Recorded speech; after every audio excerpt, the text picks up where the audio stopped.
2월 1일 월요일. 오늘의 말씀은 누가복음 10장 17절로 24절입니다. 여러분, 제가 어제 교회에서 큐티 세미나를 조금 했는데 도입 부분만 좀 들어갔어요. 큐티의 정의, 그리고 큐티의 방법, 그리고 큐티의 목적과 모델. 아주 간략하게만 짚고 이제 다음 주에는 제대로 좀 구체적인 방법을 이야기해 드릴 건데요. 큐티 하실 때 제일 중요한 건 일단은 그 상황과 환경을 만드는 것, 너무 중요하다고 말씀드렸죠. 제가 이렇게 큐티 올리는 것은 저의 적용과 결단, 요런 거는 살짝 뺀 거예요. 왜냐하면 제 개인적인 거니까. 여러분들에게는 연구적인 부분을 더 추가해서 이렇게 말씀을 드리는 거기 때문에 함께 적용과 묵상은 언제 한번 기회가 되면 제가 큐티 요거 하는 거에 덧붙여서 말씀을 더 나누도록 하겠습니다. 자, 오늘은 예수님께서 70인 제자들의 전도 보고를 들으시고 또 예수님이 그것에 대하여서 기뻐하시는 이런 내용을 가지고 있습니다. 먼저는 70명의 제자들이 전도 여행을 마치고 기쁨으로 와서 주님께 보고를 해요. 주님 이름이면 귀신들도 우리에게 항복합니다. 그런데 예수님께서 어떻게 화답을 하시냐면, 그래, 내가 봤다. 뭘 봤을까요? 사탄이 하늘로부터 번개같이 떨어지는 것을 내가 보았다. 예수님은 이렇게 말씀하십니다. 제자들은 사탄이 떨어지는 것을 인지하지 못했지만 예수님은 그들의 선교가 사탄과의 싸움이었다고 해석하시는 것이죠. 예수님께서 이렇게 탄생하실 때 요한의 아버지 사가랴 있잖아요. 사가랴도 이렇게 얘기했어요. 구원을 원수들의 손에서 해방되는 것, 이렇게 이야기를 했는데, 이 이야기만 딱 들었을 때 그 당시의 유대인들의 시각에서는 원수를 로마로 생각하기가 쉬워요. 하지만 실제 우리의 원수는 누구냐? 바로 이 악의 체제를 이용하는 사단이라는 것이죠. 예수님은 이 싸움의 대상이 사단이라는 사실을 명확히 아시고 말씀하신 것입니다. 그래서 사탄의 이 패배는 먼 미래에 일어날 일이 아니라 제자들의 활동으로 일어나기 시작하죠.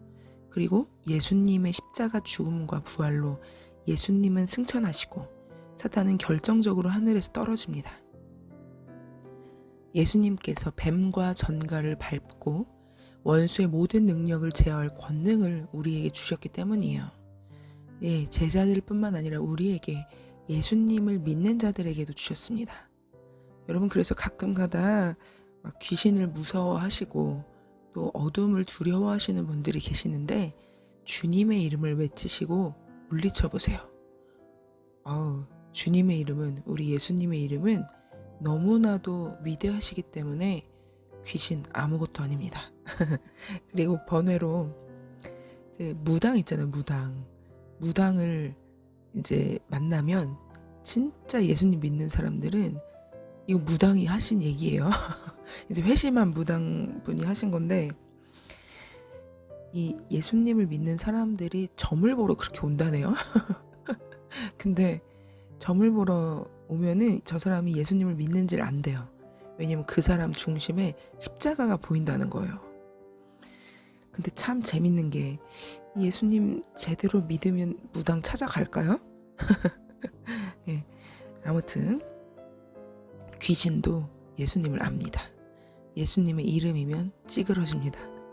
그러니 주님의 이름으로 선포하고 또 사단을 내쫓고 또 주님의 이름으로 치유할 때 하나님의 나라가 확장되는 것이죠. 예수님은 이제 제자들이 기뻐해야 할 이유 때문에 하나님께 기도드립니다. 그때는 예수님이 제자들의 전도 사역을 평가하신 때를 이야기를 하는데요. 예수님은 성령으로 기뻐하시면서 말씀하세요. 그리고 감사 기도를 하나님께 드립니다. 그 기도의 내용은 하나님이 행하신 일 때문에 하나님을 찬송하는 내용으로 채워지죠. 기도의 본질이 무엇일까요? 하나님과의 대화입니다. 예수님은 하나님을 향해 감사의 근거를 말씀하시는 것이죠. 이 어린아이들이라고 이야기하시는데 이 어린아이들은 제자들을 이야기를 해요. 왜냐하면 어린아이는 완전히 의존하는 존재잖아요. 제자들은 예수님의 말씀 영접하고 예수님께 완전히 의존하였기 때문에 그 순종의 결과로 그런 큰 일을 경험하게 된 것이죠. 그러니 예수님의 말씀을 받아들이는 자들은 세상에서는 어리석어 보이지만 계시를 깨달은 사람들인 거예요. 또 예수님에 대하여서도 스스로 말씀하시는데 아버지께서 자신에게 모든 것을 주셨다라고 합니다. 모든 것은 헬라어로 판타라고 이야기를 하는데 권위와 권능을 이야기합니다. 제자들은 아들을 통해 아들도 알고 아버지도 알게 된 것이죠. 구원의 역사를 계획하고 전개하시는 아버지, 구원 역사를 성취하시는 아들을 알게 된 것입니다. 하나님과 대화하신 예수님은 다시 제자들을 향해서 기쁨의 이유를 구약의 선지자들과 왕들과 비교해서 설명을 하세요. 제자들이 보는 것을 보는 눈이 복되다고도 말씀하십니다. 왜냐하면 많은 선지자들과 왕들이 제자들이 보고 듣는 것을 원했죠. 그러나 그럴 수 없었어요. 선지자들과 왕들은 하나님 나라의 실현을 경험하길 원했지만 구약에서 소망했던 이 구원의 시대가 예수님의 오심과 활동으로 열리고 전개된 것입니다. 예수님의 사역을 통해서 하나님의 나라가 실현된 것입니다. 예수님께서 제자들의 이름이 하늘에 기록된 것으로 기뻐하라고 말씀하신 이유가 여기에 있어요. 하나님 아버지를 알고 아들을 아는 것 자체가 복이라는 것이죠.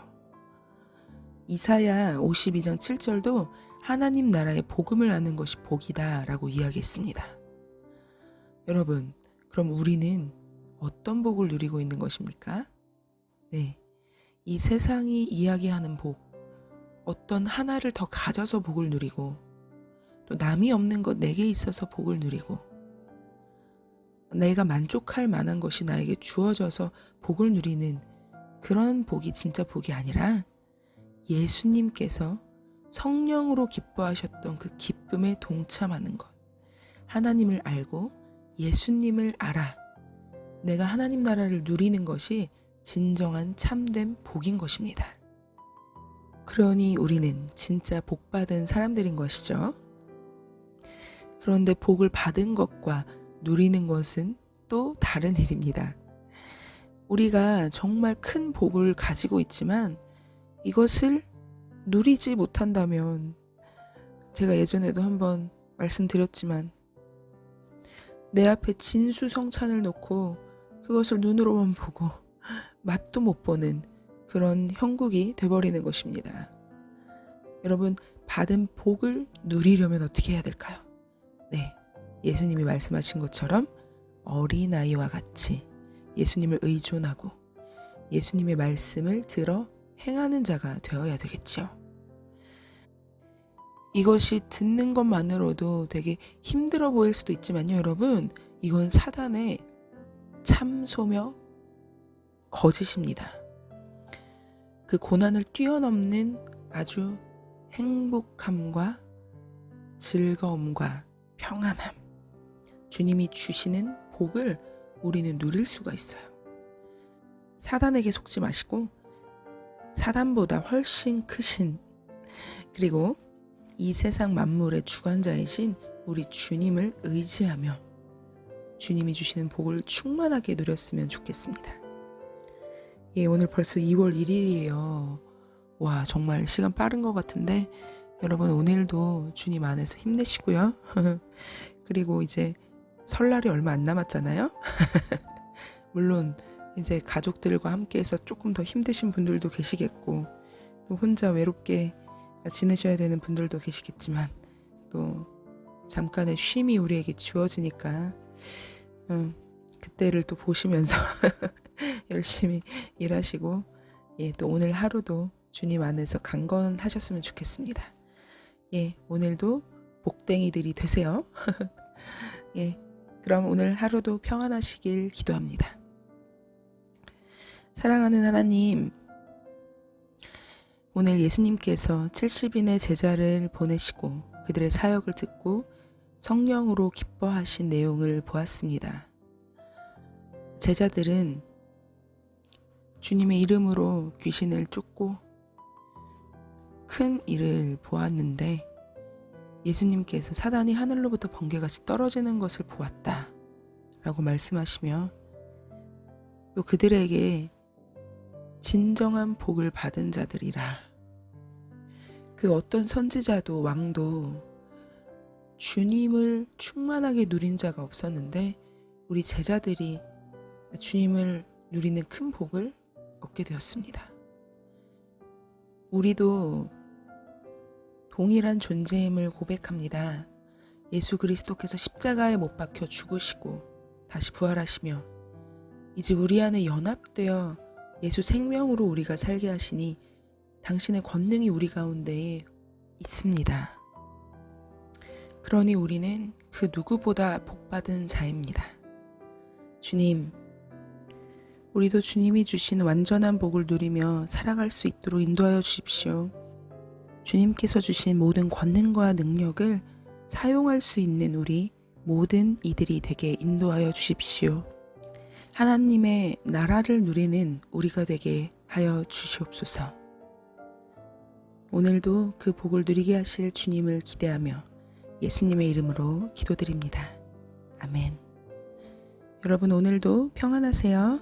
샬롬.